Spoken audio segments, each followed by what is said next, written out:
அனைவருக்கும் அன்பான வணக்கம். நீங்கள் கேட்டுக்கொண்டிருப்பது கதையலை. வாசிப்பவர் ஹேமலதா ஜெகநாத்.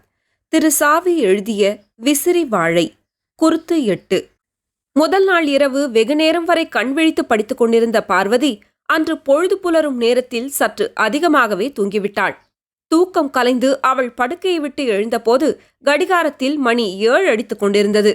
அறைக்குள் சில புத்தகங்கள் தாறுமாறாக சிதறி கிடந்தன. துன்பத்துக்கும் இன்பத்துக்கும் இடையே என்பது அவற்றுள் ஒன்று, வித் லவ் அண்ட் ஐரனி என்பது இன்னொன்று. அந்த புத்தகங்களை கண்டபோது அவள் இதழ்களில் லேசான புன்முறுவல் தோன்றி நெளிந்தது. அந்த புன்னகைக்குள் ஏதோ ஒன்று ஒளிந்து கொண்டிருப்பதை பார்வதியைத் தவிர வேறு எவருமே அறியமாட்டார்கள். இத்தனை காலமும் இல்லாமல் இப்போது என்னுள் புகுந்துள்ள அந்த உணர்வுக்கு என்ன காரணம்? நான் ஏன் அவரை பற்றியே எண்ணிக்கொண்டிருக்கிறேன்? அவருக்கும் எனக்கும் என்ன சம்பந்தம்? சேதுபதியின் மகள் பாரதியினிடத்தில் நிஜமாகவே எனக்கு அக்கறை இருக்கிறதா? அவளுக்கு டியூஷன் சொல்லிக் கொடுப்பதில் எனக்கு ஏன் இத்தனை ஆர்வம்? அவளுக்கு பாடம் சொல்லித்தரும் நேரங்களில் என் மனம் ஏன் அமைதியின்றி அலைய வேண்டும்? அவரை காண வேண்டும் என்ற ஆவலில் என் கண்கள் ஏன் அங்குமிங்கும் சுழல வேண்டும்? இதற்கெல்லாம் என்ன பொருள்? சேதுபதியின் கண்ணியமான கம்பீரமான தோற்றம் அவள் கண்ணெதிரில் வந்து நின்றது. இந்த தோற்றத்தில் அப்படி என்ன கவர்ச்சி இருக்கிறது? என்னை கவர்ந்திருக்கும் மாயசக்தி இதற்கு எங்கிருந்து வந்தது? ஆம், சேதுபதியை காட்டிலும் கவர்ச்சிமிக்க அழகு வாய்ந்த ஆடவர்களை பாரதி சந்தித்திருக்கிறாள். வெளிநாடுகளில் எத்தனையோ அறிவாளிகளை, ஆராய்ச்சியாளர்களை, கல்வித்துறையில் புகழுடன் விளங்குபவர்களை, பட்டம் பெற்றவர்களை பார்த்து பேசியிருக்கிறாள். கருத்தரங்குகளில் அவர்களுடன் வாதாடியிருக்கிறாள். ஆயினும் அவர்களிடமெல்லாம் காண முடியாத கவர்ச்சி, காந்த சக்தி சேதுபதியிடம் இருந்தது. அந்த கவர்ச்சி ஆண் பெண் உறவு சம்பந்தமான உடற்கவர்ச்சி அல்ல. அதற்கெல்லாம் அப்பாற்பட்ட அறிவுபூர்வமான ஒரு சக்தி அது. அதை அவளால் விளக்க முடியவில்லை, விளங்கிக் கொள்ளவும் முடியவில்லை. இரண்டாக பிரிந்து குப்புற கீழே விழுந்து கிடந்த புத்தகத்தை எடுத்தபோது அதில் இரவு படித்த சில வரிகள் அவள் கவனத்துக்கு வந்தன. உலக வாழ்க்கை ஒரு பாதாள கிணறு போன்றது. குழந்தை அதன் பக்கத்தில் நின்று கொண்டு எட்டி எட்டி பார்த்தால் என்ன சொல்லுவோம்? அங்கே நிற்காதே, எட்டி பார்க்காதே, தூர நில் என்போம். அவ்வாறேயாகும் வாழ்க்கையின் அபாயங்கள். கிணற்றில் விழுந்துவிட்டால் மீழ்வது துர்லபம். நான் அந்த பாதாள கிணற்றின் அருகில் நிற்கும் ஒரு குழந்தையா? ஒரு நாளும் இல்லை. இத்தனை ஆண்டுகளும் நான் கல்யாணம் செய்து கொள்ளாமலே, கணவனோடு வாழாமலே, இல்லறத்தின் இன்ப துன்பங்களை அனுபவிக்காமலே வாழ்ந்துவிட்டேன்.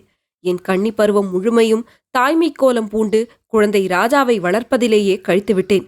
இனி? பார்வதிக்கு இந்த உலக வாழ்க்கை தெரிந்திருந்தது. பெண்மையும் பெண்மைக்குரிய ஆசாபாசங்களும் தெரிந்திருந்தன.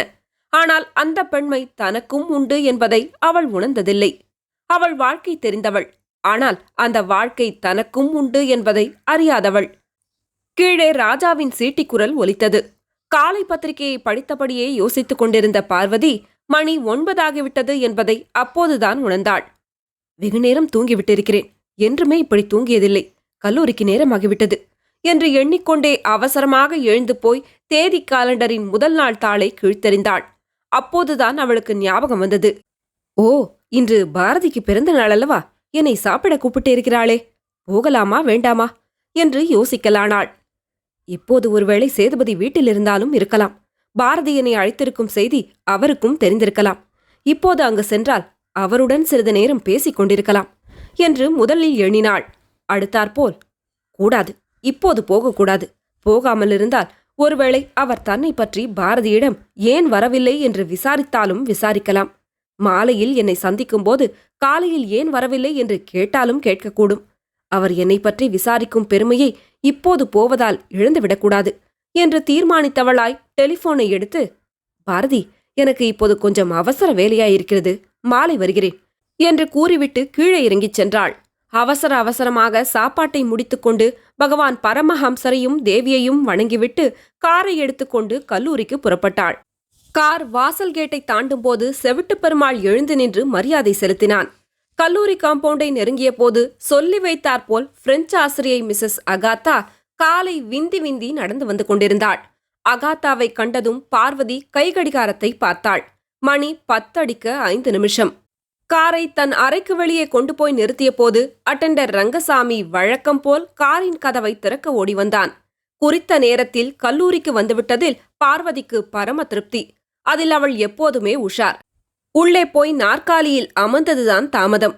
இயந்திரகதியில் இயங்கத் தொடங்கிவிட்டாள். எல்லா வேலைகளையும் முடித்தானதும் அன்று வந்த தபால்களை ஒவ்வொன்றாக எடுத்து படிக்கத் தொடங்கினாள்.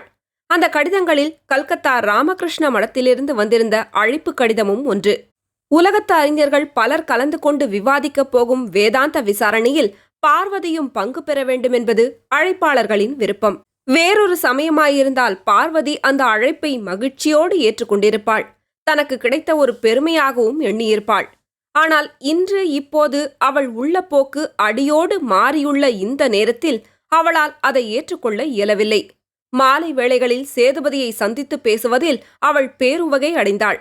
அதை காட்டிலும் மகிழ்ச்சி தரக்கூடிய விஷயம் இந்த உலகத்தில் வேறு ஒன்று இருப்பதாகவே அவளுக்கு தோன்றவில்லை. எனவே மன்னிக்கவும் என்று பதில் கடிதம் எழுதி போட்டுவிட்டாள். மணி 3 அடிப்பதற்குள் தன்னுடைய வேலைகளையெல்லாம் கடமைகளையெல்லாம் முடித்து கொண்டு விட்ட பார்வதி மணி எப்போது 5 அடிக்கப் போகிறது என்று எதிர்பார்த்து உட்கார்ந்திருந்தாள். மணி 5 அடித்தது. சேதுபதியை சந்திக்கும் ஆவலில் அவள் உள்ளம் துடித்து கொண்டிருந்த போதிலும் பாரதி வந்து அழைத்த போது, எனக்கு இப்போது ரொம்ப வேலை இருக்கிறது, நீ போகலாம், நான் 6 மணிக்கு வருகிறேன் என்று சொல்லி அனுப்பிவிட்டாள். கல்லூரி முடிந்தவுடன் பாரதியையும் காரில் அழைத்துக் கொண்டு டியூஷனுக்கு புறப்பட வேண்டும் என்பதுதான் பார்வதியின் திட்டம். ஆனால் பாரதி வந்து அழைத்தபோது ஏனோ அவள் மனம் மாறிவிட்டது. பாரதி அப்பால் சென்றதும், 6 மணிக்கு வருவதாக ஏன் சொல்லி அனுப்பினேன், இதென்ன பைத்தியக்காரத்தனம் என்று தனக்குத்தானே சிரித்துக் கொண்டாள் பார்வதி. அடுத்த 1 மணி நேரமும் அவள் தன்னுடைய அறையிலேயேதான் உட்கார்ந்திருந்தாள். 1 மணி நேரம்தான் என்றாலும் அந்த நேரத்தில் அது ஒரு யுகமாக தோன்றியது. அறை அவளுடைய சொந்த அறைதான் என்றாலும் அந்த நேரத்தில் அது சிறைக்கூடமாக தோன்றியது. பார்வதி ஏதேதோ யோசித்தாள். கடந்து போன தன் பழைய வாழ்க்கையில் நிகழ்ந்த சம்பவங்களையெல்லாம் எண்ணி பார்த்து அசை போடலானாள். சிறு வயதில் தாய் தந்தையரை பிரிந்து அனுபவித்த துன்பங்கள், தன் சகோதரனுடன் கிராமத்தை விட்டு வந்த சம்பவம், அவனுக்கு திருமணம் செய்து வைக்க தான் பட்ட பாடு, தான் காலேஜில் சேர்ந்து படிப்பதற்கும் அண்ணன் குடும்பத்தை காப்பாற்றுவதற்கும் வேண்டிய பொருளாதார வசதியில்லாமல் மாணவிகளுக்கு டியூஷன் சொல்லிக் கொடுத்தது, அண்ணன் மனைவியின் மறைவு, அந்த துயரம் தாங்காமல் அண்ணன் தன்னை விட்டு பிரிந்து சென்றது, குழந்தை ராஜாவுடன் கிழவர் சாம்பசிவத்தின் ஆதரவில் வாழ்ந்தது, சேதுபதி தன்னை பெண் பார்க்க வந்தது, காரணம் கூறாமலே தன்னை நிராகரித்தது, தந்தை போல் அன்பு பாராட்டிய சாம்பசிவம் தன்னை அனாதையாக்கி விட்டு பிரிந்து சென்றது, பல இன்னல்களுக்கிடையே படித்து பட்டம் பெற்றது, பின்னர் இதே கல்லூரியில் படிப்படியாக முன்னுக்கு வந்து கடைசியில் பிரின்சிபல் ஆனது வரை எல்லா நிகழ்ச்சிகளையும் எண்ணி பார்த்து வியந்து கொண்டாள். மணி 6 அடித்துக் கொண்டிருக்கும் போதே பார்வதியின் கார் திருவாளர் சேதுபதியின் பங்களாவுக்குள் போய் நின்றது. வெகு நேரமாக மரத்தடி ஊஞ்சலில் உட்கார்ந்து பார்வதியின் வரவை ஆவலுடன் எதிர்நோக்கியிருந்த சேதுபதி அவள் வருவதற்கு சற்று முன்புதான் உள்ளே எழுந்து போனார். அறைக்குள் அமர்ந்திருந்த சேதுபதிக்கு வாசலில் கால் வரும் ஓசை கேட்டபோது ஒரு கணம், எழுந்து போய் பார்வதியை வரவேற்கலாமா என்று தோன்றியது. அடுத்த கணமே, ச்சே, கூடாது, தனக்கு அவளிடம் உள்ள அந்தரங்க ஆவலை வெளியே காட்டிக்கொள்ளக்கூடாது.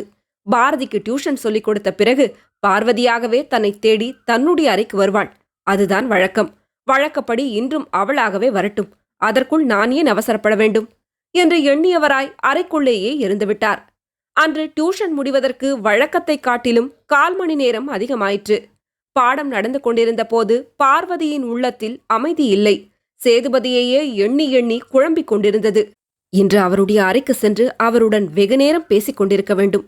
பேச்சுக்கிடையில் தன் உள்ளத்தில் சஞ்சலமிட்டுக் கொண்டிருக்கும் எண்ணத்தை வெளிப்படையாக சொல்லிவிட வேண்டும்.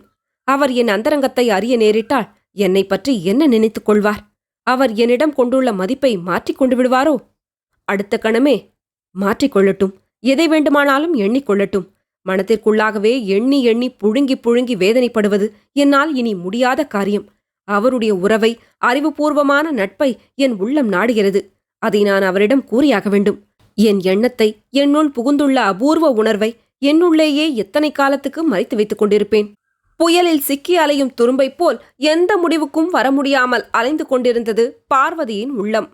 அதே நேரத்தில் பார்வதி அனுபவித்துக் கொண்டிருந்த வேதனைகளையெல்லாம் அறைக்குள் உட்கார்ந்திருந்த சேதுபதியும் அனுபவித்துக் கொண்டிருந்தார். பார்வதி தன் அறைக்குள் வந்து பேசிக் கொண்டிருக்கும் போது எப்படி தன் விருப்பத்தை வெளியிடுவது, விஷயத்தை எப்படி தொடங்குவது, எவ்வாறு கூறி முடிப்பது என்று தீவிரமாக யோசித்துக் கொண்டிருந்தார். தம்முடைய அந்தரங்கத்தை அறிய நேரிட்டால் அவள் தன்னை பற்றி என்ன நினைப்பாளோ? நினைக்கட்டும், அதற்காக எத்தனை காலம் சொல்லாமலேயே இருக்க முடியும்? 2 உள்ளங்களும் உணர்ச்சி அலைகளில் சிக்கி தவித்துக் கொண்டிருந்தன.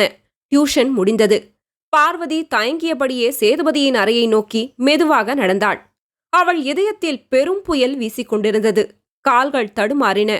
குழம்பிய உள்ளத்துடன், கனத்த இதயத்துடன் சேதுபதியின் அறைக்கதவுகளை தள்ளிக்கொண்டு வணக்கம் என்று கைகூப்பியபடியே உள்ளே பிரவேசித்தாள்.